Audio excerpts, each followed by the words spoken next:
नमस्कार दोस्तों, Excel study point की ओर से मैं Anoop Godiyal 10 weekly current affairs series में आप सभी का हार्दिक स्वागत करता हूं। तो चलिए दोस्तों, बात कर लेते हैं इस सप्ताह की 10 बड़ी करंट अफेयर न्यूज़ के ऊपर। सर्वप्रथम अगर पहले प्रश्न की बात करें तो हाल ही में उत्तर प्रदेश के पहले आयुष विश्वविद्यालय का उद्घाटन किस जिले में किया गया है? आपके ऑप्शन है गोरखपुर, अमरोहा, बदायूं, अमेठी। तो इसका सही जवाब है दोस्तों ऑप्शन 1, दैट इज गोरखपुर।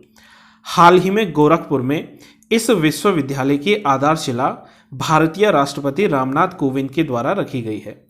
यह विश्वविद्यालय गोरखपुर के भटहट में पिपरी तरकुलहा नामक गांव में स्थापित किया गया है। इस विश्वविद्यालय को महायोगी गुरु गोरक्षनाथ उत्तर प्रदेश राज्य आयुष विश्वविद्यालय के नाम से जाना जाएगा। इसे वर्ष 2023 तक पूर्ण किया जाएगा और ये लगभग 52 एकड़ भूमि पर स्थापित किया जाएगा। इस विश्वविद्यालय में आयुर्वेद से संबंधित, यूनानी, होम्योपैथी और योग संबंधित चिकित्सा सुविधाएं उपलब्ध रहेंगी।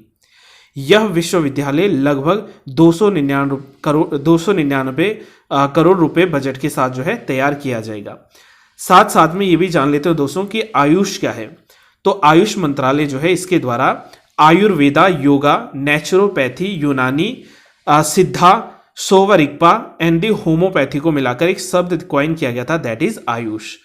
आयुष मंत्रालय जो है इसके द्वारा जो नेशनल आयुष मिशन है इसकी शुरुआत की गई थी वर्ष 2014 में, जो कि सेंट्रली स्पॉन्सर्ड एक स्कीम है और इस आयुष की स्थापना हुई थी 9 नवंबर सन 2014 को। इसके पीछे पर्पस सिंपल सा है, that is the developing education research in the propagation of indigenous alternative medicine system in India. यानी कि भारत में जो दवाइयां हैं या जो औषधियां हैं इनके विकास के लिए और इसके प्रचार प्रसार के लिए जो है आयुष का स्थापना किया गया था। आयुष जो है ये ministry of health and family welfare यानी कि परिवार कल्याण एवं स्वास्थ्य मंत्रालय के अधीन कार्य करता है। दूसरे प्रश्न की बात करें दोस्तों तो हाल ही में प्रधानमंत्री नरेंद्र मोदी ने भक्ति वेदांत स्वामी प्रभुपाद की जयंती के अवसर पर कितने रुपए का स्मारक सिक्का जारी किया है? आपके ऑप्शन से रुपए 115, रुपए 125, रुपए 135 और रुपए 150। तो इसका सही जवाब है दोस्तों ऑप्शन बी, दैट इज रुपए 125। हाल ही में भारतीय प्रधानमंत्री नरेंद्र मोदी ने भक्ति वेदांत स्वामी प्रभुपाद की 125वीं जयंती के अवसर पर वीडियो कॉन्फ्रेंसिंग के माध्यम से 125 रुपये का स्मारक सिक्का जारी किया है। भक्ति वेदांत स्वामी प्रभुपाद का जन्म 1896 में कलकत्ता में हुआ था और इन्हें सनातन हिंदू धर्म के एक प्रसिद्ध गौड़िया वैष्णव गुरु तथा धर्म प्रचारक के रूप में जाना जाता है। इनके गुरु भक्ति सिद्धांत ठाकुर सरस्वती थे और भक्ति वेदांत स्वामी प्रभुपाद ने लगभग 100 से भी अधिक मंदिरों की स्थापना की है और विश्व को भक्ति योग के मार्ग की शिक्षा देने के लिए कई पुस्तकों का भी जो है चयन किया है, कई पुस्तकों को भी लिखा है। भक्ति वेदांत के द्वारा ही इस्कॉन की स्थापना की गई है और इसी इस्कॉन को कृष्ण आंदोलन या कृष्ण मूवमेंट के नाम से भी जाना जाता है। इस्कॉन ने भगवत गीता और अन्य वैदिक साहित्य का विभिन्न भाषाओं में अनुवाद कराया है। इस तरह विश्व भर के वैदिक साहित्य के प्रचार प्रसार में अत्यंत महत्वपूर्ण भूमिका निभाने का श्रेय जाता है इस्कॉन को, जिसके संस्थापक थे दैट इज भक्ति वेदांत स्वामी प्रभुपाद। अगले प्रश्न की बात करें दोस्तों तो हाल ही में चर्चा में रहा पश्मीना शॉल किस राज्य से संबंधित है? आपके ऑप्शन से हिमाचल प्रदेश, कश्मीर, उत्तराखंड या राजस्थान। तो इसका सही जवाब है दोस्तों option b, that is Kashmir. Kashmir की सबसे अधिक चर्चा में रहने वाली पश्मीना शॉल जो है इसे हाल ही में हस्तशिल्प और हथकरघा निदेशालय यानी कि कश्मीर ने सुप्रसिद्ध इस पश्मीना शॉल को न्यूनतम समर्थन मूल्य यानी कि मिनिमम सपोर्ट प्राइस MSP देने की घोषणा की है। पश्मीना शॉल के बारे में अगर बात करें तो पश्मीना शॉल उच्चतम गुणवत्ता वाली एक शॉल है। पश्मीना नाम जो है ये एक फारसी शब्द पश्म से निकल कर आया है और पश्म का अर्थ होता है एक रीतिबद्ध तरीके से ऊन की बुनाई। पश्मीना बनाने के लिए इस्तेमाल की जाने वाली जो ऊन है ये हिमालय में अधिक ऊंचाई पर लगभग 12,000 से 14,000 फीट में पाई जाने वाली जो एक विशेष प्रकार की कश्मीरी बकरी होती है उसकी एक नस्ल से प्राप्त की जाती है जिसका नाम है कैप्रा हिरकस। तो कैप्रा हिरकस नामक जो ये बकरी है इससे निकलती है पश्मीना जो वूल है या ऊन है और इससे बनती है पश्मीना शॉल। पश्मीना शॉल को मुख्यतः दो तकनीकों से विकसित किया जाता है। पहला है करघा से बुने हुए वस्त्र, यानी कि लूम वोवन करके, या फिर कनी शॉल इसको कहते हैं। और दूसरा आता है सुई कढ़ाई करके, यानी कि नीडल जो एम्ब्रॉयडर्ड होती है, या फिर इसे ही सौजनी शॉल के रूप में जाना जाता है।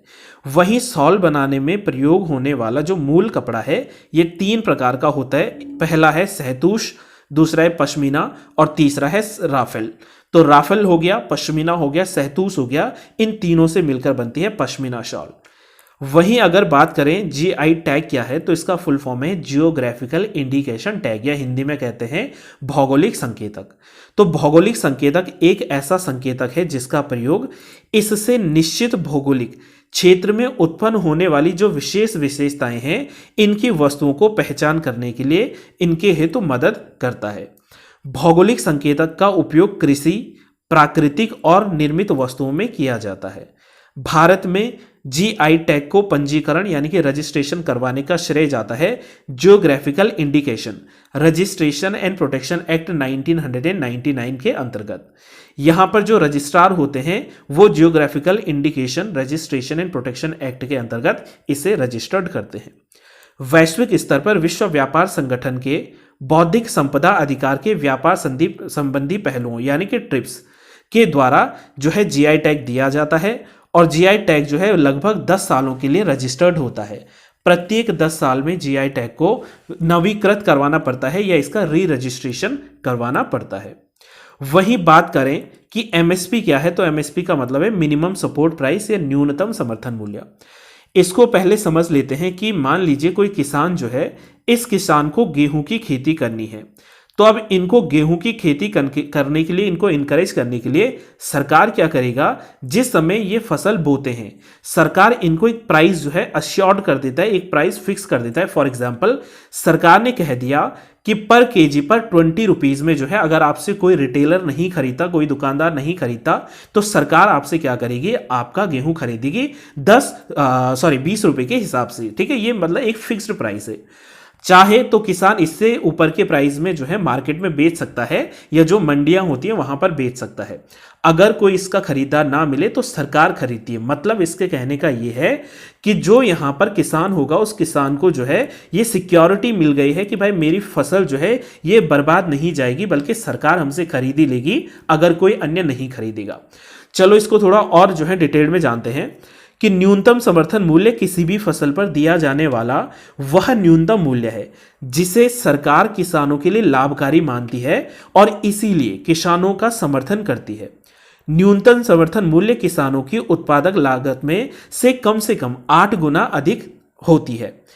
कृषि लागत और मूल्य आयोग के द्वारा लगभग 22 फसलों पर जो है न्यूनतम समर्थन मूल्य दिया गया है और साथ साथ में जो 23वीं फसल है उसमें गन्ना आता है। लेकिन गन्ने के लिए यहाँ पर एफआरपी यानी कि जो उचित और लाभकारी मूल्य है ये दिया जाता है। इन 22 फसलों की बात करें तो इनमें से 14 खरीफ की फसलें हैं, 6 रबी की फसलें और 2 इसमें जो है वाणिज्यिक फसलें हैं, तथा इसके अलावा नारियल और जूट जो है इस पर भी न्यूनतम समर्थन मूल्य दिया जाता है। फसलों की सूची में अगर बात करें तो 7 ऐसी फसलें हैं जो कि अनाज की कैटेगरी में आती हैं, सीरियल्स की कैटेगरीज में आती हैं, जिनमें धान, गेहूं, जौ, ज्वार, बाजरा, मक्का और रागी शामिल हैं। वहीं अगर दाल की बात करें तो दाल में जो है 5 फसलें शामिल हैं। ग्रेन्स में 5 फसलें आती हैं जिसमें चना, अरहर, मूंग, उड़द और मसूर की दाल शामिल है। वहीं तिलहनी फसलों की बात करें, ऑयल सीड्स की बात करें तो इनमें 8 फसलें शामिल हैं जिनमें मूंगफली, सरसों, तोरिया, सोयाबीन, सूरजमुखी के बीज, तिल, कुसुम का बीज और राम तिल का बीज जो है शामिल है। अगले प्रश्न की ओर आगे बढ़े दोस्तों, तो हाल ही में 2021 में रमन मैग्सेसे पुरस्कार से संबंधित निम्नलिखित कथनों पर विचार करें। यह पुरस्कार प्रतिवर्ष 31 अगस्त को फिलीपींस की राजधानी मनीला में प्रदान किया जाता है। रमन मैग्सेसे पुरस्कार को एशिया का नोबेल पुरस्कार भी कहा जाता है। इस पुरस्कार की शुरुआत वर्ष 1957 में हुई थी। उपरोक्त कथनों में से कौन सा या कौन से कथन सत्य है या सत्य है? आपके ऑप्शन से केवल 1, केवल 2, केवल 1 और 2 या फिर 1, 2 और 3। तो इसका सही जवाब है दोस्तों option number D, that is 1, 2 और 3।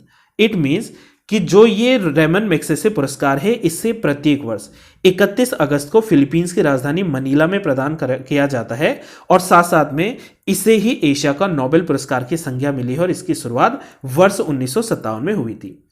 अन्य कुछ तथ्यों की बात करें दोस्तों, तो हाल ही में यानी कि 2021 में जो ये पुरस्कार दिया गया है, इस पुरस्कार को प्राप्त करने वाले इस पुरस्कार के जो विजेता हैं उनमें 5 लोगों का नाम सामने है। उससे पहले ये जान लें दोस्तों कि इसका उद्देश्य एशिया में ऐसे व्यक्तियों या फिर संगठनों को पहचानना है, आइडेंटिफाई करना है और उन्हें सम्मानित करना है जिन्होंने सार्वजनिक मान्यता के लक्ष्य के बिना ही विशिष्टता हासिल की हो और उदारता के साथ दूसरों की मदद की हो।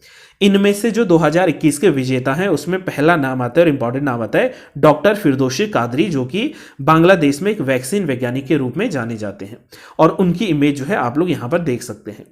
वहीं दूसरी बात करें तो इसमें दूसरा नाम आता है मोहम्मद अमजद साकिब की, जो कि माइक्रो फाइनेंस में एक अग्रणी जो है यहाँ पर व्यक्ति हैं और ये कहाँ से रिलेट करते हैं, पाकिस्तान से रिलेट करते हैं। यहाँ पर आप लोग इमेज में देख सकते हैं। वहीं बात करें रॉबर्टो बैलोन की, तो रॉबर्टो बैलोन जो है, रॉबर्टो बैलोन को फिशर और सामुदायिक पर्यावरणविद यानी कि जो फिलीपींस के जो हैं फिशरमैन और जो कम्युनिटी जो इन्वायरमेंटलिस्ट हैं उनके रूप में जाना जाता है। अगली बात करें तो दैट इज स्टीवन मुंशी, और स्टीवन मुंशी जो हैं इनको मानवाधिकार कार्यकर्ता संयुक्त राज्य अमेरिका जो है यहाँ से जाना जाता है। ये आपके पास दिख रहा होगा इमेज में कि जो साउथ ईस्ट जो एशिया है यहाँ पर जो प्रमुख जो ये व्यक्ति हैं इनको जो है इसके लिए सम्मानित किया गया है। वहीं एक जो है हमारे पास वॉच डॉग करके एक पूरा ग्रुप है, समूह है, जो कि खोजी पत्रकारिता संबंधी जो है इंडोनेशिया से रिलेटेड, मतलब जो मीडिया ट्रूथ हमारे पास जो ये ग्रुप है वॉच डॉग, इस वॉच डॉग को भी क्या मिला है, इस बार का रेमन मैग्सेसे पुरस्कार मिला है। इस पुरस्कार को अंतर्राष्ट्रीय स्तर पर जो है 2009 के बाद जो है रेमन मैग्सेसे अवार्ड फाउंडेशन के द्वारा जो है इमरजेंट लीडरशिप के रूप में भी दिया जाना शुरू किया गया था। रेमन मैग्सेसे पुरस्कार का नाम जो है इसे फिलीपींस के जो तीसरे राष्ट्रपति थे रेमन मैग्सेसे उनके नाम पर ही रखा गया है। पुरस्कार विजेताओं को जो है एक प्रमाण पत्र यानी कि एक साइटेशन मिलता है, रेमन मैग्सेसे की एक छवि यानी कि उनकी स्टैचू या मूर्ति मिलती है और इसके साथ साथ उन्हें एक पदक यानी कि मेडल और साथ साथ में जो है नकद पुरस्कार या कैश अमाउंट जो होता है वो भी प्रदान किया जाता है। अगले प्रश्न की ओर आगे बढ़े दोस्तों, तो हाल ही में न्यू डेवलपमेंट बैंक में निम्नलिखित में से किन देशों को नए सदस्य के रूप में मंजूरी प्रदान की गई है? आपके ऑप्शन हैं संयुक्त अरब अमीरात, सऊदी अरेबिया, बांग्लादेश और उरुग्वे। आपके पास ऑप्शन हैं क यानी कि 1, 2 और 3, ऑप्शन बी है 1, 3 और 4, ऑप्शन सी है 2, 3 और 4 और ऑप्शन डी है 1, 2, 3 और 4 यानी कि उपरोक्त सभी। तो इसका सही जवाब की अगर बात करें दोस्तों तो इसमें संयुक्त अरब अमीरात, बांग्लादेश और उरुग्वे यानी कि 1, 3 और 4 जो आपके पास ऑप्शन है वो ऑप्शन सही है। इसकी व्याख्या की बात करें तो हाल ही में संघाई में स्थित जो न्यू डेवलपमेंट बैंक है इसने संयुक्त अरब अमीरात, उरुग्वे और बांग्लादेश को नए सदस्य देशों के रूप में मंजूरी प्रदान की है। न्यू डेवलपमेंट बैंक की स्थापना की बात करें दोस्तों तो इसे ब्रिक्स नेशन के द्वारा 15 जुलाई 2014 में जो है स्थापित किया गया था। ब्रिक्स नेशंस की बात करें तो BRICS stand for the Brazil, Russia, India, China and the South Africa. 2014 की जो सम्मेलन हुआ था, यहाँ पर जो ब्रिक्स का सम्मेलन हुआ था इसमें $100 के साथ जो है इसकी जो है शुरुआती अधिकृत पूंजी के रूप में इस बैंक की स्थापना की गई थी और प्रारंभ में न्यू डेवलपमेंट बैंक में यही ब्रिक्स के 5 देश शामिल थे, लेकिन जब ये नए देश यहाँ पर जुड़ गए तो इनकी सदस्य संख्या बढ़कर अब जो है 8 पहुंच चुकी है। एनडीबी के मुख्यालय की बात करें न्यू डेवलपमेंट बैंक तो इसका मुख्यालय है संघाई यानी कि चाइना में और अभी इसमें जो वर्तमान अध्यक्ष हैं, चेयरपर्सन है दैट इज मार्कोस प्राडो ट्रायंजो। तो मार्कोस प्राडो ट्रायंजो जो है वो इसके अध्यक्ष के रूप में जाने जाते हैं। अगले प्रश्न की ओर आगे बढ़े दोस्तों, तो हाल ही में लद्दाख ने क्रमशः राज्य पशु और राज्य पक्षी के रूप में किसे जो है घोषित किया है? ऑप्शन 1 है बाघ और मोर, दूसरा है याक और रॉबिन, तीसरा है हिम तेंदुआ तथा ब्लैक नेक्ड क्रेन और चौथा है कश्मीरी हिरण और फिर ब्लैक नेक्ड क्रेन। तो इसका सही जवाब है दोस्तों option number 3 that is snow leopard and the black necked crane. हाल ही में केंद्र शासित प्रदेश लद्दाख के वन, पारिस्थितिकी एवं पर्यावरण ने एक अधिसूचना के माध्यम से हिम तेंदुआ यानी कि स्नो लिपर्ड और ब्लैक नेक्ड क्रेन को क्रमशः लद्दाख का राज्य पशु और राज्य पक्षी के रूप में घोषित किया है। सबसे पहले अगर हम लोग राज्य पक्षी की बात करें, ब्लैक नेक्ड क्रेन की बात करें, तो ब्लैक नेक्ड क्रेन जिसे ग्रस निग्रिकोलिस के साइंटिफिक नेम के आधार पर भी जाना जाता है, ये एक बड़ा पक्षी और मध्यम आकार का क्रेन है। इसे तिब्बती क्रेन के नाम से भी जाना जाता है और ये मुख्यतः तिब्बती पठार, सिचुआन जो कि चाइना में पड़ता है, और पूर्वी लद्दाख की ऊंचाई वाली आर्द्र भूमि है, इस पर पाया जाता है। इसे IUCN की रेड लिस्ट में संकट के निकट यानी कि नियर थ्रेटेंड जो स्पीसीज है उसमें शामिल किया गया है। वहीं साइट्स की परिशिष्टि 1 में शामिल किया गया है, और जो भारतीय वन्यजीव संरक्षण अधिनियम यानी कि Indian wild life protection act है 1972 का, इसकी अनुसूची 1 में शामिल किया गया है। यहाँ पर 1 मिसिंग है तो अनुसूची 1 आप लोग जो है मेंशन कर लीजिएगा। वहीं इनके स्टेट एनिमल यानी कि हिम तेंदुआ की बात करें तो हिम तेंदुए का वैज्ञानिक नाम जो है पैंथरा यूनिया है। हिम तेंदुआ मध्य और दक्षिणी एशिया के पर्वतीय क्षेत्रों में मिलता है और भारत में इसके जो प्रमुख क्षेत्र हैं वो जम्मू और कश्मीर, हिमाचल प्रदेश, उत्तराखंड और जो है यहाँ पर जो अरुणाचल प्रदेश है यहाँ पर पाया जाता है। नोट ये आपको याद रखना है दोस्तों कि जो हेमिस जो है ये लद्दाख को विश्व की हिम तेंदुआ राजधानी के रूप में भी जाना जाता है, यानी कि जो लद्दाख में हेमिस नामक जगह है इसे snow leopard capital of the world भी कहा जाता है। हिम तेंदुओं को IUCN के अंतर्गत जो है सुभेद्य की कैटेगरी में शामिल किया गया है। वहीं साइट्स की परिशिष्टि 1 में यानी कि अपेंडिक्स 1 में इसको शामिल किया गया है, और वन्य जीव संरक्षण अधिनियम 1972 के अंतर्गत इसे भी अनुसूची 1 का प्राणी माना गया है। वहीं लद्दाख की बात करें दोस्तों तो लद्दाख जो है इसे जम्मू और कश्मीर पुनर्गठन अधिनियम के अंतर्गत 31 अक्टूबर 2019 को भारत के केंद्र शासित प्रदेश के रूप में जो है दर्ज किया गया था। और इससे पहले आप लोग जानते होंगे कि ये जो लद्दाख था वो जम्मू और कश्मीर राज्य का ही अंग हुआ करता था। लद्दाख के सबसे बड़े शहर की बात करें तो लेह है, और वहीं लेह के बाद दूसरे बड़े शहर की बात करें तो वो आता है कारगिल। ये जो हमारे पास लद्दाख है इसमें सिंधु और श्योक और नुब्रा नदी घाटियां हैं, और वहीं कारगिल जिले की बात करें तो इसमें शुरू, द्रास और जास्कर नदी घाटियां जो हैं यहाँ पर मौजूद हैं। अगले प्रश्न की बात करें तो हाल ही में चर्चा में रहा औरंग नेशनल पार्क किस राज्य में स्थित है? आपके ऑप्शन है पश्चिम बंगाल, असम, सिक्किम या फिर मणिपुर। तो इसका सही जवाब है दोस्तों असम। हाल ही में चर्चा में रहने का इसका कारण यह है कि असम सरकार ने राजीव गांधी औरंग नेशनल पार्क का नाम बदलकर राजीव गांधी नाम हटाते हुए इसका नाम अब सिर्फ जो है औरंग नेशनल पार्क जो है रखने का निर्णय लिया है।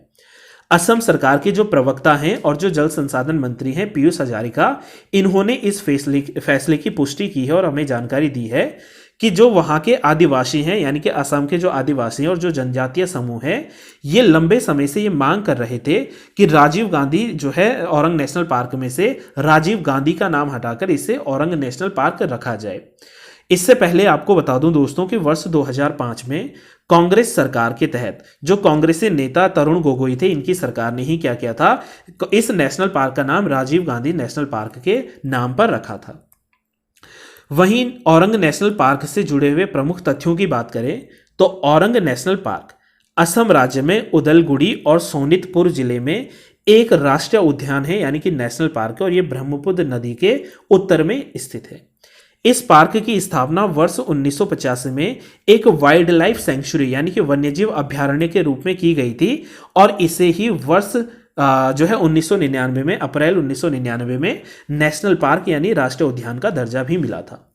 ये पार्क जो है दोस्तों ये लगभग 78.81 वर्ग किलोमीटर के क्षेत्र में फैला हुआ है, और औरंग नेशनल पार्क में अगर प्रमुख जो है हम लोग यहाँ पर प्राणियों की बात करें, जंतुओं की बात करें तो उसमें एक सिंगी गैंडा, रॉयल बंगाल टाइगर, हाथी, हिरण, जंगली सुअर, जंगली भैंसा आदि जो है इसमें शामिल हैं। वहीं इसके अलावा औरंग नेशनल पार्क को ही जो है मिनी काजीरंगा पार्क का भी नाम दिया जाता है। काजीरंगा पार्क भी असम में ही मौजूद है। औरंग नेशनल पार्क के समीप ही धनसिरी और बेलसिरी नामक नदियां भी प्रवाहित होती हैं।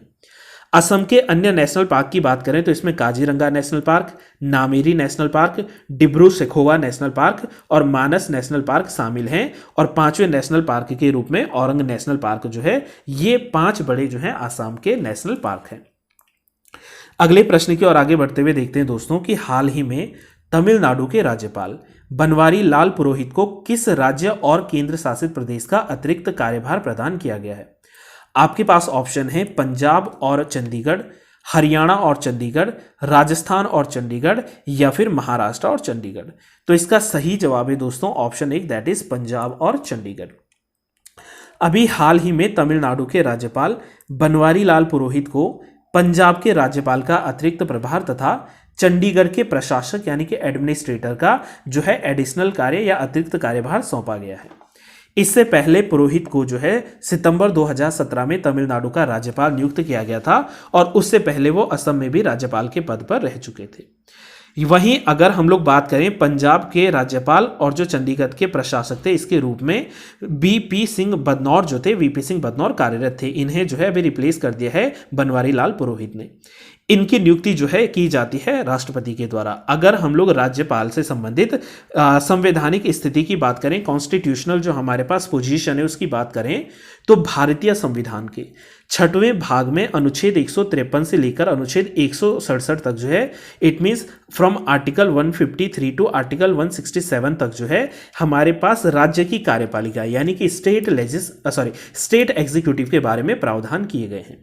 राज्य की कार्यपालिका यानी कि स्टेट जो है एग्जीक्यूटिव की बात करें तो इसमें आते हैं राज्यपाल, मुख्यमंत्री, वहीं पर मंत्री परिषद और महाधिवक्ता। जिस प्रकार से हम लोग केंद्र की कार्यपालिका में देखते हैं राष्ट्रपति को, उसके बाद प्रधानमंत्री को, फिर प्रधानमंत्री की काउंसिल ऑफ मिनिस्ट्री यानी कि मंत्री परिषद, और लास्ट में हम वहां पर देखते हैं जिसको अटॉर्नी जनरल कहते हैं, यानी कि जो हमारे पास कौन होते हैं, दैट इज दी महान्यायवादी। वहीं राज्यों में होते हैं राज्यपाल, मुख्यमंत्री, मंत्री परिषद और महाअधिवक्ता यानी कि एडवोकेट जनरल। आर्टिकल 153 की बात करें दोस्तों, तो आर्टिकल 153 में कहा गया था कि प्रत्येक राज्य का एक राज्यपाल होगा। किंतु वर्ष 1957 में जब 7वां यानी कि 7th कॉन्स्टिट्यूशनल अमेंडमेंट एक्ट आया था, तो इसने एक नया प्रावधान जोड़ा और यह तय किया कि कोई एक व्यक्ति 2 या 2 से अधिक राज्यों का राज्यपाल नियुक्त किया जा सकता है। अर्थात एक व्यक्ति को जो है वो 1 से अधिक जो है राज्यों की जो है कार्यभारिता सौंपी जा सकती है। वो 2 या 2 से अधिक राज्यों के राज्यपाल के रूप में जो है चयनित किया जा सकता है। राज्यपाल की नियुक्ति की बात करें तो राज्यपाल नथु हो गया, कोई बात नहीं, समटाइम्स चलता है। राज्यपाल न तो जनता के द्वारा डायरेक्ट चुना जाता है यानी कि प्रत्यक्ष चुना जाता है, और ना ही इनडायरेक्ट यानी कि अप्रत्यक्ष रूप, बल्कि राज्यपाल की नियुक्ति जो है वो राष्ट्रपति के द्वारा ही की जाती है। राज्यपाल पद के लिए जो योग्यताएं हैं, बस 2 ही योग्यताएं आपको याद रखनी है। पहला कि he must be a citizen of India, मतलब उन्हें भारत का नागरिक होना चाहिए, एंड उनको जो है 35 वर्ष की आयु पूर्ण करनी जो है आवश्यक है। इसके अतिरिक्त उन्हें जो है न तो संसद का सदस्य होना चाहिए और न ही विधानमंडल का। यदि कोई ऐसा व्यक्ति जो राज्यपाल नियुक्त किया जाता है तो उसे सदन में उस तिथि पर अपना पद छोड़ना होगा जब उसने राज्यपाल का पद ग्रहण किया हो, यानी कि एक ही समय में वो राज्य विधानमंडल या फिर संसद का सदस्य होते हुए राज्यपाल के पद पर नियुक्त नहीं किए जा सकते। इसके अलावा वो केंद्र सरकार, राज्य सरकार या किसी भी लोकल अथॉरिटी के अंडर ऑफिस ऑफ प्रॉफिट पर ना हो, लाभ के पद पर ना हो।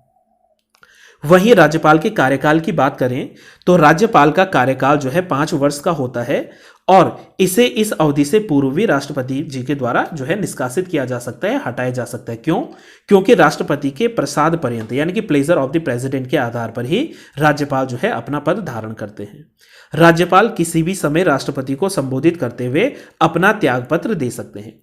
अगले प्रश्न की बात करें तो हाल ही में जम्मू कश्मीर के श्रीनगर में स्थित डल झील में किस बैंक के द्वारा फ्लोटिंग एटीएम की जो है शुरुआत की गई है या एटीएम खोला गया है? आपके ऑप्शन से Punjab national bank, HDFC bank, state Bank of India या फिर ओरिएंटल बैंक ऑफ इंडिया। तो इसका सही जवाब है दोस्तों option 3 that is State Bank of India. हाल ही में भारतीय स्टेट बैंक ने स्थानीय लोगों की सुविधा के लिए डल झील में हाउस बोट पर एक फ्लोटिंग एटीएम की शुरुआत की है। SBI का यह फ्लोटिंग एटीएम जो है केरल शॉपिंग और इनलैंड नेविगेशन कॉरपोरेशन के स्वामित्व वाली झंकार नौका में स्थापित किया गया है। इस एटीएम का उद्घाटन एसबीआई के चेयरमैन दिनेश खरे ने किया है और एसबीआई फ्लोटियम एटीएम को जो है किन्नी के द्वारा स्थापित किया गया है। वहीं अगर बात करें तो जो पहला फ्लोटिंग एटीएम केरल में 2004 में स्थापित हुआ था, इसको जो है एसबीआई के द्वारा स्थापित किया गया था। एक सबसे प्रमुख और नोट लाइन यह है दोस्तों कि श्रीनगर की जो डल झील है, इसमें इससे पहले देश का एकमात्र तैरता हुआ डाकघर भी है, पोस्ट ऑफिस जो है वो भी यहां पर मौजूद है। वहीं एसबीआई की बात करें तो एसबीआई की स्थापना 1 जुलाई 1955 में हुई थी और एसबीआई का मुख्यालय जो है वो मुंबई में स्थित है। अब बात कर लेते हैं दोस्तों आज के अंतिम प्रश्न की। हाल ही में पंकज कुमार सिंह को किस सैनिक संगठन का नया महानिदेशक नियुक्त किया गया है?